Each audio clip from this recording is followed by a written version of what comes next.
This is the #1 reason why you need to be lifting weights. Welcome to the Diesel Dad. My name is Anders Varner, and we created this channel because there's a lot of dads that are fat and unhappy, and I don't want you to be one of them. Now, you can go to the internet and type in immediately into Google, why is lifting weights important?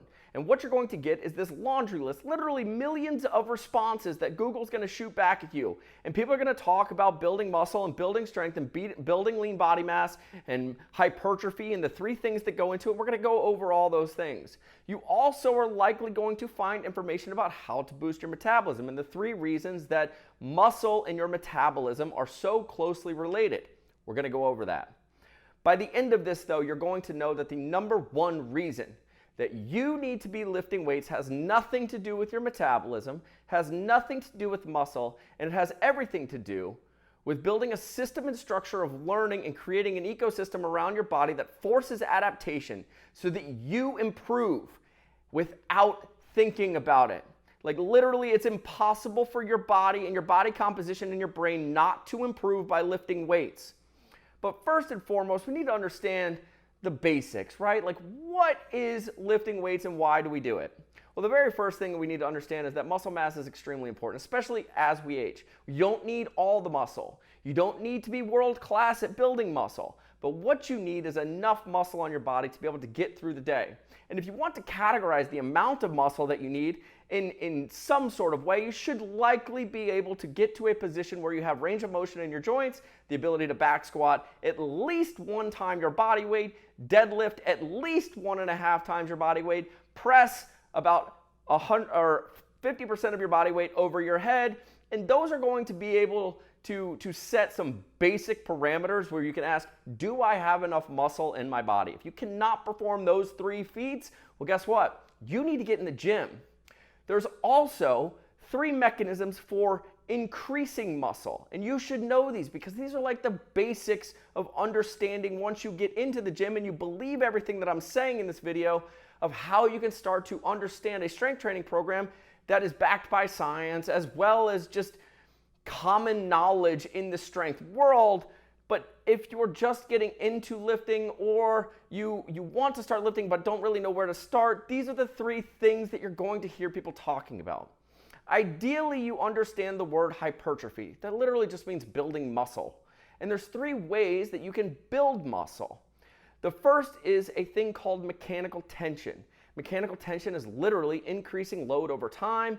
And that way, your body is in an ecosystem in which being stronger is mandatory, and the only way to handle and deal with and adapt to the new stimulus of increased weight on the bar is to build more muscle. That muscle equates to more strength. You get stronger, you get bigger, and your body adapts to these new stimuluses that you put it through each week. In addition, you also have #2, which is called metabolic stress. Now, if you've ever heard about people talking about getting a pump in the gym, this is kind of the category in which getting a pump falls into, right? It's metabolic stress. It's putting your muscles through a lot of reps at high intensity with decent amount of weight so that muscle swelling occurs. A lot of fluids fill the muscle belly, and it looks like you're getting really strong and really jacked and pumped up, and then you go straight to the pool. That's metabolic stress. The third component is muscular breakdown, muscular damage. And that is where, when you're lifting weights, a lot of the muscle fibers are going to tear, they're going to be injured, and over time, with proper nutrition, you're going to heal those muscles and they're going to grow a little bit.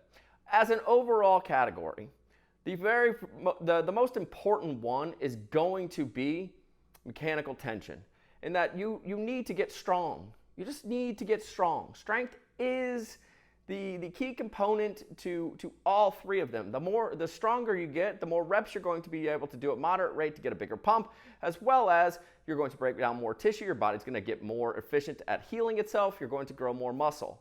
Now, how does this play into losing fat and reaching your goals? Well, we understand what hypertrophy is. We understand that you need to be lifting weights. We understand the 3 ways that you can lift weights in order to increase muscle and strength.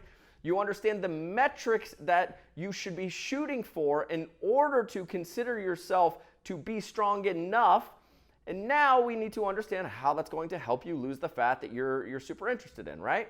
So when you start to talk about how your muscle and your metabolism are linked together, we need to have the basic understanding of our metabolism is kind of like the engine that runs our life, that handles all of the chemical and hormonal reactions that go on in your body. So from running your brain, running your organs, circulating blood, all of this stuff takes a lot of energy throughout the day. And if you are not active and you are not lifting weights, you basically don't need any additional calories outside of the amount of calories that you need to just keep your brain turned on, keep blood flowing through your body, keep getting oxygen to your muscles. All of that stuff is a relatively low number of calories. However, if you would like to achieve a body that you are proud of, to lose the weight that you need to lose to feel proud of yourself, there's a reason that lifting weights is so important. And again, there's 3 major steps to it. The first step is the amount of energy that you're going to be burning while you are lifting weights. So if you're lifting for 20 minutes at a higher intensity, you're going to be burning a lot of calories in that 20 minutes, in which it's going to increase your activity level. And if you're eating to a caloric level that does not sustain the work that you are putting in, now all of a sudden you're going to be using stored excess body fat to sustain the amount of energy you're putting out, right? If you're not eating the calories, you have to find the calories from somewhere, and it's most likely going to come from body fat. The second process, after you've expended the energy in the gym, now your body has to recover from that, and it has to go and build the muscle to adapt to the stimulus that you just put it through. Again, this takes a lot of calories. This takes a lot of energy to do. Therefore, not only are you getting the boosted metabolism in the gym, but you're also getting the metabolic increase out of the gym for hours and days after you train. Now, the third component is going to be when you are holding on to the muscle that you have built. It is more metabolically challenging to maintain muscle than it is to maintain fat. That's why we talk about increasing our protein throughout the day, because you want to be able to not just break down muscle to get strong and work out in the gym, but you need the calories and the protein to be able to build the muscle back, and you need the protein and the calories to be able to maintain the muscle over a long period of time. So now you have kind of a couple key components of this video and this podcast that I want you to understand. Number one, what are some basic requirements to say that, hey, I lift weights, I'm strong, I can function in this world, I have healthy joints, full range of motion, and I can squat my body weight. I can deadlift 1.5 times my body weight, and I can press over my head 50% of my body weight. These are really good metrics to be able to say you are strong enough to be an asset on this rock that we live on. If you cannot do those things, it's a very tricky thing. Your joints are not going to be strong enough and healthy enough to maintain a really healthy, positive existence for the rest of your life, especially as muscle starts to decline later in age. In addition to that, you understand how to build muscle. You understand the 3 components, from lifting heavy weights to lifting moderate weights for a long time, and then the breakdown of muscle and repairing it, and how that relates to your metabolism and how you process calories, and how you have to increase the amount of energy you're using by working out. You also have to increase the amount of energy you're using to repair those muscles, and you also have to increase the amount of energy you're using to maintain the amount of muscle that you have on your body. Now, say none of that makes sense to you and you don't care about any of it. Totally cool. I got it. But check it out. This is the number one reason that I think you need to understand how to lift weights. I want you to know that it's okay if you feel like you suck at everything. I want to repeat myself. I think it's okay if you think you suck at everything. And when I say everything, I mean literally everything. You suck at your job and you hate it. You suck at looking in the mirror and you hate your body. You suck at getting out of bed because your mindset's all jacked up. You suck at being a good husband. You suck at being a good father. You suck at everything. It's okay, because guess what? 45 pounds weighs 45 pounds, and I don't care how good you think you are at life and how bad you think you are at life, 45 pounds is 45 pounds, and when you put it on the bar, your body will adapt to it. And when it adapts to it, the next thing you do is put 50 pounds on the bar. And over time, you will learn a system. You will learn a structure. You will learn that you, as a human being, have the ability to become good at something if you put enough time under tension under the bar. This can immediately have a ripple effect on the rest of your life. If you wake up in the morning and your brain sucks, and you don't feel like getting out of bed, and every thought you have is negative, and you're dealing with a bunch of depression, guess what? You can go to the gym and you can squat. I know you can. I know you can wake up in the morning and walk in the bathroom and look in the mirror and say, God, how did I get here? How did I put on this 30 pounds? How did I put on these 40 pounds? How did I put on this 50 pounds? How did that happen? I talk to dads all the time that have put on between 90 and 100 pounds, especially last year in quarantine. And they go, I don't know what happened. It's been 5 years since I worked out. How did we get here? Well, guess what? You might suck at thinking about your body. You might suck at remembering all the steps that got you to where you're at, but there's a path forward. And you can go to the gym and you can back squat, and you can deadlift, and you can put weight on the bar and watch your body adapt and get better at something. You can immediately see the ramifications. You will immediately feel better. It's going to be hard while you're in there. You're going to be sore. But if you just show up and you just have the ability to put a little bit more weight on the bar, you will learn this thing called progressive overload, in which you will become the case study in how just adding and intentionally adding a little bit of weight to the bar and a little bit, and making things a little bit harder in your life and taking a little bit more ownership in just one area of your life, which is getting to the gym and putting a little bit more weight on the bar, will immediately allow you to see opportunity and hope in every aspect of your life. Because if you can go to the gym and hold yourself accountable and put a little bit more weight on the bar, maybe tomorrow you'll be able to wake up and go, I'll lie to myself. I'm going to say that I'm stoked for today. I'm going to say that I'm excited. And I'm going to just act as if I'm already strong, or act as if I'm already happy. And then I'm going to go to the bathroom. I'm going to force myself to look in the mirror and find one positive thing about my day. And then tomorrow I'm going to do the same thing. I'm going to look at my body and say, I like my ears. Sounds superficial, right? But what about tomorrow if you say, I like your eyes, or I like my eyes? And then the day after that you go, well, I'm starting to see a little bit of definition in my traps. It looks like I've lost 5 pounds. The scale's starting to come back. This feels good. I'm going to keep going. What happens if you walk out of the room and your marriage sucks, but you force yourself, even when your wife is sleeping, to look at her and go, I love you, and make that happen? You see, when you go to the gym, it's impossible. It is 100% impossible for your body not to adapt to the stimulus. It is impossible. Your physiology will not allow you to get weaker if you continue lifting weights. It is the single place that you can go where you cannot fail. No matter how bad you do it, your body will adapt to the stimulus. And if you keep putting weight on the bar and you keep showing up and you keep doing the thing, you will see the results. It is physiologically impossible for your body not to adapt to the additional 5 pounds that you put on the bar every single week. It has a natural survival instinct inside there that says if we put that bar on our back and we're not strong enough, we're going to get crushed. We are going to break our spine in half and we will die. So what it does is it gets better.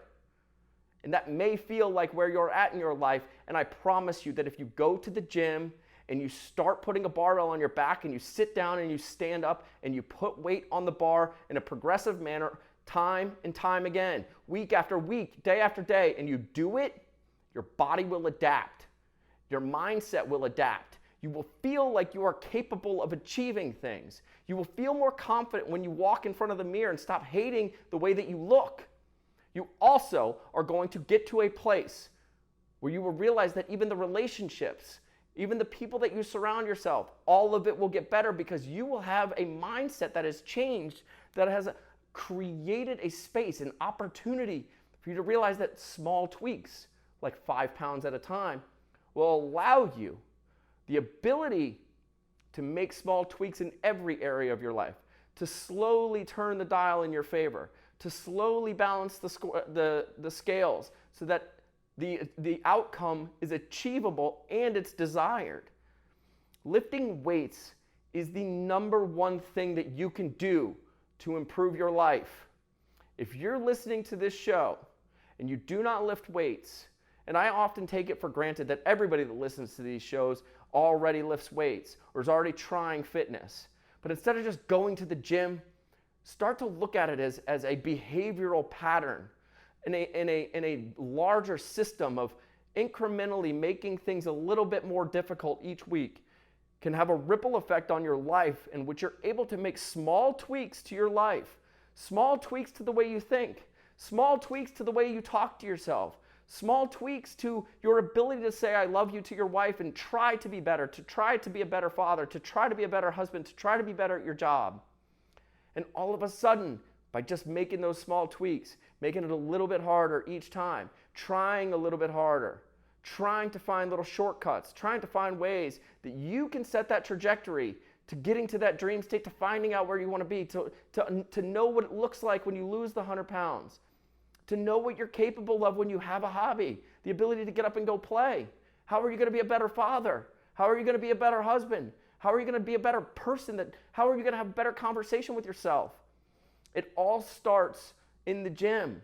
It all starts by adding a 2.5 pound plate to each side of the bar each week.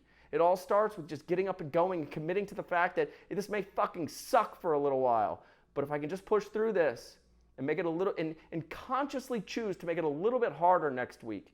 Well, maybe I can do that at work. Maybe I can do that at home. Maybe I can do that when I'm getting frustrated with my kids. Maybe I can do that in the kitchen. Maybe you can add a little bit more vegetables. Maybe doing your best just isn't enough. Maybe there is a better. And you can do that and practice that theory in the gym every week. It's so easy. There's tangible differences because last week, what you thought was the most you could do or the best you could do isn't anymore. Your body adapts to it. Your mind adapts to it. You immediately become a better weightlifter and you immediately get stronger. You immediately have more muscle. You immediately see the differences in the mirror. You immediately see the shifts in your mindset. It happens immediately. Lifting weights is the most important thing that you can possibly do for all aspects of your life. Movement, strength, getting your muscles, all the science stuff you can find on the internet. What the internet's not going to tell you is that it's the cornerstone practice. It is the number one thing that you can do to become a better person. It literally is the definition of how you get better at everything by adding 2.5 to the bar each week. Just add 5 pounds. It's so simple. And you will immediately see the difference. And if you need somebody, if you need someone to hold you accountable to it, if you need somebody to be your training partner, if you need someone to be there with you, well, you'll find those people because they're in gyms. They're holding themselves accountable too. They need people around them. And then you start to develop this inner circle of people that you enjoy being around, that share common goals. And now all of a sudden you don't have shitty relationships with people. You're not surrounding yourself with people that have bad vibes, negative outlooks on life. You're surrounding yourself with people that are taking action. It all happens in the gym. That is the sweet spot. The people in the gym doing the thing, trying to get better. That's who you want to surround yourself with. That becomes your inner circle. You see, all this stuff is related and it just starts with going to a place that's healthy and happy and finding a way to get better at it, to spend more time there. I've been in the gym for 25 straight summers. I've worked with thousands of athletes. I worked with hundreds and hundreds of dads that just want to get better. And they start with personal goals, paying attention to the way they think, paying attention to the way that they look, feeling confident in the image that they see in the mirror, wanting to get better, which translates into the relationships and the inner circle that they have with their wives, their significant relationship, their best friends, their kids. And it translates into the experiences and the hobbies that they have in life. And it all starts with getting in the gym and trying intentionally, consciously, to add a little bit more weight to the bar, to force an adaptation, and to see each week incremental improvements and a path to getting from where you're at to the dream state of where you're going. My name is Anders Varner. This is the Diesel Dad. Come get strong with us. There's a link in the bio if you want to schedule a call with me. We'll talk about this in depth. I can't wait to meet you. The Diesel Dad mentorship smashing. People are reaching their goals. They're getting confident. They're They're literally transforming their lives, not just in fat loss, but in the way they think, the way they view the world, and how they feel about themselves. And I can't wait to help you on your journey. If you have between 25 and 50 pounds to lose, get in there, schedule a call with me right now. The link is in the description to get on my calendar. I can't wait to talk to you. We'll see you guys next week.